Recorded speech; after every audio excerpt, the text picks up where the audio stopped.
Facing the Monumental is the name of a major exhibition by the award-winning visual artist Rebecca Belmore. It is one of the summer's major offerings coming out of the Art Gallery of Ontario's new Department of Indigenous and Canadian Art.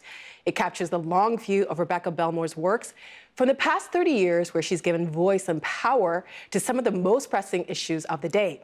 Also joining us, the AGO curator who coordinated the exhibit, Wanda Nanibush. Welcome to you both. It's nice to see you. Thank you for having us here. We can relax and talk for another half hour about Indigenous art. Wanda, even before you took the job as curator of Indigenous art, you were working on a project to rehang some of the gallery's art. Can you tell us about that project, please? Sure. We've done a few things, but right now we've renamed the McLean Center for Indigenous and Canadian Art. And it has... Why is that significant? Well, it's always been Canadian art. Mm-hmm. And so Indigenous hasn't really had its own place or a significant place in the department or in the galleries. Mm-hmm. So now we have a brand new Indigenous art gallery opening, as well as all the other galleries have Indigenous contemporary art in them. And the Indigenous contemporary art sort of starts the conversation, and we bring in the Canadian art to kind of have a conversation with the Indigenous art. So, and that project that you were working on before? It was to switch the kind of thinking around Indigenous art from one that is chronological to one that deals with two things I think Canadians have trouble dealing with, which is land rights and real living Indigenous people that are contemporary today. Mm-hmm. So that was the kind of shift we made. And Rebecca, you were a student at OCAD in the 80s. Mm. How has the AGO's approach to Indigenous art changed since then? Well, I think it's changed drastically, because when I was a student, right next door to the AGO, and I would go and visit. And I think what I recall most is that there was I would see this permanent kind of Inuit art collection, but I didn't really see much in terms of, contemporary Indigenous art at that time. And now it's better? Well, now it's so much better, thanks to many people, including Wanda. So I think it's for example, not long ago I went into the into the galleries upstairs, and I saw a huge Shelley Nero light box installation, photos, and I was really really impressed that it was so at the front and kind of in your face. Well, let's take a look at a couple of pieces that are featured in your exhibition called Facing the Monumental at the AGO. And if you can tell us a little bit about what inspired them. Now, the first piece we're looking at is called Rising to the Occasion. Can you please tell us a bit about that? Yeah, that was a work I did in 1987. I had left art school in Toronto here and had gone home to Thunder Bay. And in 1987, the royal family, members of the royal family, came on a visit to Thunder Bay to visit the rebuilt or fake historic fort, Old Fort William. And it's pretty funny because they landed in the city. They were only there for half a day, mm-hmm. but they were at the airport, taken up the road, up the highway, put into a birch bark canoe. And then they were canoed down to the fort on the Kaministiquia River, and they disembarked on the wharf. So basically, they were reenacting colonial history and the fur trading history. So I made this gown, which mm-hmm. is Rising to the Occasion, and it's part royal ball gown mm-hmm. and part Beaver Dam. And what are you trying to say with that piece? Well, I was just trying to, think about what to wear for this event, even though I wasn't at the fort, but I took part in a performance piece, which we thought of as a protest. So this woman, Lynn Sharman, organized this parade on the main street, on the main drag, in downtown Port Arthur. It's called 12 Angry Crinolines. 12 Angry Crinolines, yes. And so I made the dress, and as the only First Nations woman in the show, I got to be the First Lady and lead the parade. So that was kind of cute. Which is significant. That must have meant a lot for you. Well, it was actually crazy, because all the garments that the 12 women had made were all kind of, outrageous and funny and at the same time serious. So. Mm. It was just, it was kind of a good time, and Interesting that a lot of people were offended by what we did in the community. Why would they be offended? Because they were royalists and they didn't like that we were poking fun at this visit. The next piece we're taking a look at is Blood on the Snow. Yes. Can you walk us through this piece? Wanda, can you take over for a little bit? Yeah, Blood on the Snow comes out of the thinking about the Wounded Knee Massacre in 1890. So that it was the kind of scene is the cavalry came in, and a large part of the massacre were women and children that were murdered, and they were frozen in the snow, and they were found days later. And then Rebecca looked at this work or looked at that kind of event and thought about it, but from a very different point of view. Didn't replicate the event. Yeah, I was just thinking about how how snow has, as Canadians, everyone is well aware of how snow can really deaden the sound. So I think, I wanted to think about how it must have been after, like when the bodies of women and children and the people were frozen in the snow, and how that must have been deafeningly, silent, very quiet. The single chair is eerie in a way. What are you saying by having a chair there? Well, I think I've used chairs in several other works over the years, but in this work, I was interested in thinking about the chair as being empty, and that perhaps there had been someone there who had witnessed this event. So I think, at the same time, if you think about chairs, chairs are something that we would not have had, before colonialism. The third piece I would like to take a look at is titled 1181. Yes. Can you tell us about this piece, please? What year did I make this, Wanda? It was 2014. We were doing an exhibition together called Kwe. Yes. And so I was invited to make a performance piece for my show at the Justina Barnaky Gallery at U of T. And so what I decided to do was to take a look at the RCMP report that had come out around that same time, where they had determined that the number of murdered and missing women was 1,181. So what I proposed to do was to work outside the gallery. And so what we did is Wanda was there with me, and we went looking for a piece of tree trunk.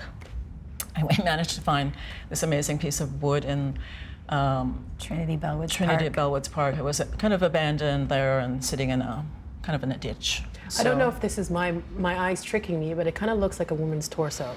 It does, it does look. Was that intentional? Or? It was like, I think it was a gift, really, because we weren't. I wasn't looking for anything specific, but I was looking for something of a certain size, and it's quite, ironic to me that it turned out to resemble a torso.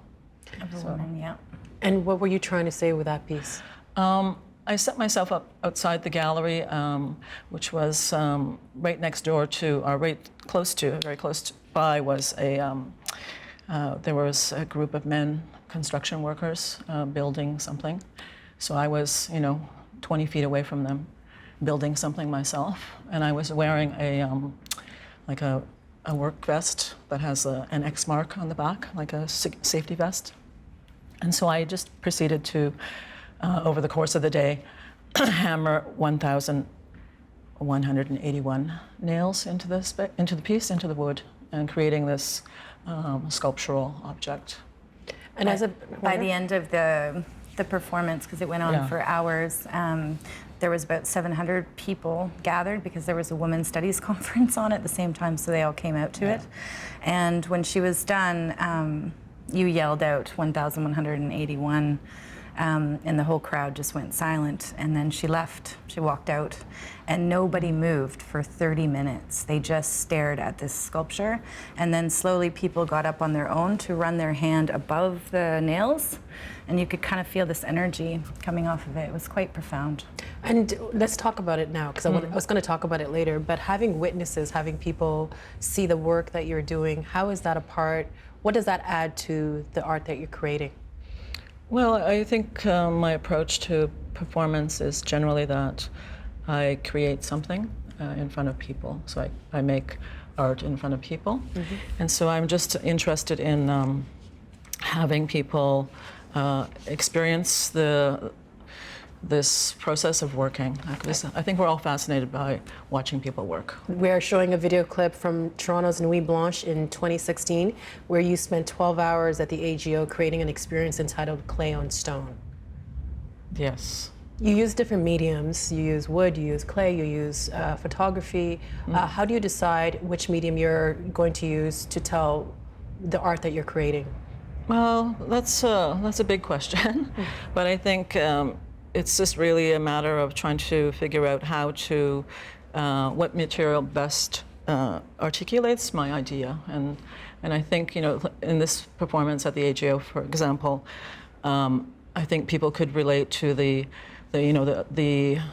tactile quality and of wet clay, and this idea of rubbing it onto stone. So I think it's I try to use materials and gestures that people can easily relate to. So that way I think that's a way of communicating with someone without speaking to them.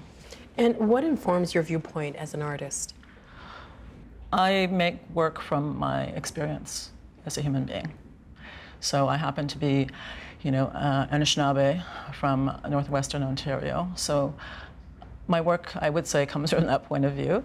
But at the same time, I hope that the work is open enough and not so specific to my identity, my Indigenous identity, that other people from other cultures can relate to it.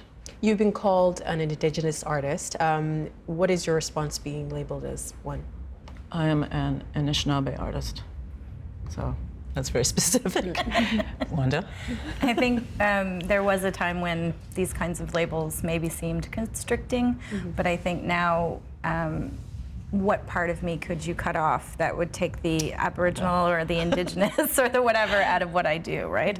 So I think you can't separate being an Anishinaabe from being an artist, but at the same time, doesn't tell you the whole story. Would you just prefer being called an artist, or do you think that we need to label things? No, I have no problem being called an Anishinaabe artist, and I think it's important because so much of our history has been erased. So I think I feel very happy to know that there are more and more Indigenous artists entering the field of contemporary art, and I think we are kind of reasserting our identities and creating new identities. So I think it's great to be part of that movement that I see happening with the youth in this country. And Wanda, when Canadians hear the phrase Indigenous art, I think they probably think of someone as like Norval Morrisseau, who's painting Medicine Bear, we can see here. How accurate or inaccurate would you say our perception of Indigenous art is? I think that it's probably not terribly accurate in some ways. I think that we've really expanded what is considered Indigenous art. So now, it just means that you're an Indigenous person making art. So it doesn't have to look Indigenous, which was the constraint for so long. So I think Morrisseau was amazing because he broke new ground, right? He put some of our ancient some of the oldest imagery that exists in this country, the oldest art forms, and put them in paint and on birch bark, and really brought that to a very wide audience and shook up the art world quite a bit, and opened doors, him and Daphne Ojig and Alex Janvier, all these painters. And then you have artists like Rebecca Belmore and Robert Houle and Faye Heavyshield, and they come next, and they really shake up our idea of what Indigenous art can look like and what kind of mediums it can exist in. If I may add, of course. I first met Norval Morrisseau in, I believe it was 1981, before I decided to go to art school, and I felt that he was an extremely powerful human being, and I had great respect for his presence as a, just the way he held himself, and I know that he was a very committed artist and extremely talented. Do you have anyone else that influenced you on becoming an artist, or is this something that you always wanted to do? I think that I was always kind of good at it, if I may say so myself. Yes, you may. I mean, you have an exhibit at the AGO. You're probably better than just good. I think that gravitating towards the arts was natural for me, and I think it was a way for me to try to come to terms with, being Indigenous in this country and all that, what comes with all that. Mm-hmm. So I think for me it was a way to maneuver and to kind of go out in the world and protect myself, and at the same time say things that I wanted to say. You also use photography as part of your toolkit as a visual artist. How does photography fit into your art? Well, I'm not a photographer myself, so I work with photographers, and basically I kind of take, maybe, loosely, this is generality, I might take things that are present in my performance work and kind of push them into the medium of photography. And we're taking a look at this piece. Can you tell us about those two pieces? The first was Sister, which was made for 2010 during the Olympic Games in Vancouver. Mm-hmm. And the work was situated on Hastings Street in downtown east side of Vancouver. And it was on February 14th, there's a Women's March annually. And so I knew that these women would walk past this image, which was installed in the window. And the other one is State of Grace, and those are they're strips of paper, right? Yes. What are you saying with that?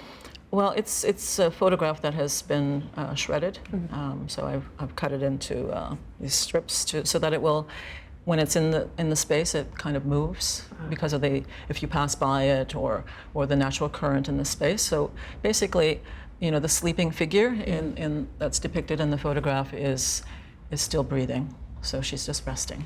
If you think about the way that you use your own body in performance art, and she has this presence that is quite intense and super strong, and I think the same thing translates into your photography in terms of Sister being this woman with her arms out and ready to fly, and State of Grace is also, the state of grace that women also hold. Wanda, last fall it was reported that Canada's national funding body for the arts, the Canada Council for the Arts, took a stance against cultural appropriation, announcing it's implementing a new system for assessing projects that include elements of Indigenous culture. Artists and organizations seeking funding from the Council will be assessed according to a new framework, requiring applicants to prove their work aligns with the Council's commitment to respect and honor the rights of First Nations, Inuit, and Métis peoples to cultural sovereignty. Do you see this as a positive step in what they're doing? I think it could be a positive step. I think it's a positive step in terms of making a statement about the cultural sovereignty of Indigenous people and placing that on the agenda, and to say that this is something important. I think they've been dealing with a lot of kind of cultural appropriation coming out in the last few years in certain kinds of projects, and have no way of really saying that, right, on the jury or in the room. So I think this is also a way to set a policy for the kind of the arts happening in Canada. I know at the AGO that's what we've been doing, is sort of putting the kind of nation-to-nation relationship forward and kind of saying, okay, this is our value system. And so I think stating that as a value is a good thing. And what about artists? Like, Rebecca, what responsibility does any artist have to consider the issue of cultural appropriation? Well, I think it's really up to the individual, to the person, to the human being, to decide what is not theirs. Maybe, I think that's how I operate. I as an Indigenous. So you wouldn't be offended if a non-Indigenous artist used Indigenous art? I might be offended, but I wouldn't tell them what to do. So I think that's how I operate myself. I decide what I'm comfortable with, and I think that's really the responsibility of the artist. In an article for Canadian Art, Leanne Martin described your work this way. She writes, usually site-specific and often based upon immediate experience, Belmore's mixed media installations expand upon traditional notions of sculpture. Her relationship to place and history, identity, and circumstance is central to her multidisciplinary practice. How well does your work, for instance, your piece Facing the Monumental, translate from site-specific to being witnessed in a gallery setting? Well, I think the performance was took place at Queen's Park here in Toronto, and it was a live, event. So when I take something out of its original setting and put it into the museum, of course it's no longer what it was. So, but I think taking the title, Facing the Monumental, for this exhibition, really speaks about my concern for the future. Not just for Indigenous people, but for all people. Everybody. Yes. And in the press release for the AGO's exhibition, Wanda, you wrote, Belmore's images are deeply felt and leave an indelible mark on the viewer. In capturing the universal truths of pain, beauty, empathy, hope, and transformation, her work positions the viewer as a witness and encourages us all to face what is monumental. What did you mean by that? Obviously, I meant a lot of things, but Rebecca and I were having a conversation about the role of artists and art, especially today. We're facing like an environmental crisis. There are wars starting all over the world right now. There's a growth in fascism and racism, and it was just sort of for me, I was thinking about artists who kind of face that in their work, and they do it in a way that is, more poetic and in a different, it's not meant to teach people what to do about that, but it's a way for us to look at our humanity, to look at who we are, to look at the world in a deep way, and that kind of leads us somewhere else. We're going to take a look at a couple of still images from Rebecca's piece entitled Fountain. Tell me about how you perceive that water has played a role in Rebecca's work, Wanda. Fountain being so much ahead of its time in terms of thinking about water, and the fact that water is for me, it's the most important issue of our day today. I was involved with the I Don't Know More movement precisely because it was about water, and that water is this resource that is our life. It's the life of our earth. It's our life, and to think that it is going to be scarce, or to think that it's being polluted, or to think that it's turned into a commodity that you can buy off the shelf, all of these things have sort of are what Rebecca was thinking about long before a lot of people were thinking about that. And what year was that? 2005. 2005. What's it like for you as an artist to see a retrospective of your work? It's extremely weird, but it's it's interesting to look at all the work together in one spot, and to see myself aging, and maybe seeing a younger self that was maybe more rambunctious or a little bit crazier. And I think now, mellowing into something mature, but still not losing my edge, hopefully. I know it's kind of, I probably shouldn't ask this question, but I have to. I think it's probably like asking someone to name their favorite child or favorite, person in the world. But looking back at your work, what do you think is your most definitive piece? What's your favorite piece? Or that says everything that you want to say? Well, I don't think there is one piece, but I think I have a favorite piece might be the early work that the AGO purchased, Rising to the Occasion, because I think I continually, as an artist, and I think all artists, we have to rise to the occasion. Not only, where we find ourselves, situated in the world at a particular time in space, but also to, rise to the occasion and challenge yourself to continue making work. And, you always have to look forward and not backwards. So I don't really look back at my work, even though this exhibition is kind of making that happen. But the majority is actually new work, so that's true. In a way, we're still looking forward. You're still building. In the video that we showed earlier, we saw people taking photographs of your work. as it was being performed. Is that a valid part of being a witness to your work? Absolutely. I'm not concerned about people taking pictures or, well, with one exception. What's the one exception? Was the 1,181. 1,181. So, but I generally don't pay attention to that, and I think it's good if people post images and you know, that adds to the conversation, I hope. And why did you not want someone to take a picture of you while you were doing 1,000? Because I was wanting it to be much more intimate and like more like a meditative kind of to be in the moment. space, yeah, to quietly, you know, make a work over the period of one day. And Wanda, what do you hope people take from this exhibit?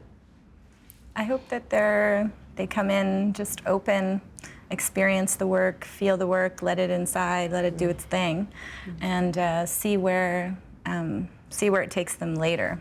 Because I think some of the images that she creates stick with you, and you contemplate them later, and they're quite rich in that sense. So, yeah, I just want them to come open and experience it. And we've got 20 seconds. Rebecca, what do you hope they take away from the experience? I just hope they are open-minded and try to make sense of it. So it's pretty simple. You know, I make the work and put it out there, and you know, the work has to deal with it, you know, defend itself or be there by itself. So. Do you get nervous of people seeing your work? No. No. Not at all. That's why you create it. That's right. I don't make it to hide it in my basement. I answered my own question. Rebecca, Wanda, thank you so much for being here, and congratulations on the exhibition. Thank you so much. Thank you so much. Thanks. The Agenda with Steve Bacon is brought to you by the Chartered Professional Accountants of Ontario, helping businesses stay on the right side of change with strategic thinking, insightful decisions, and business leadership. Are you on the right side of change? Ask an Ontario CPA.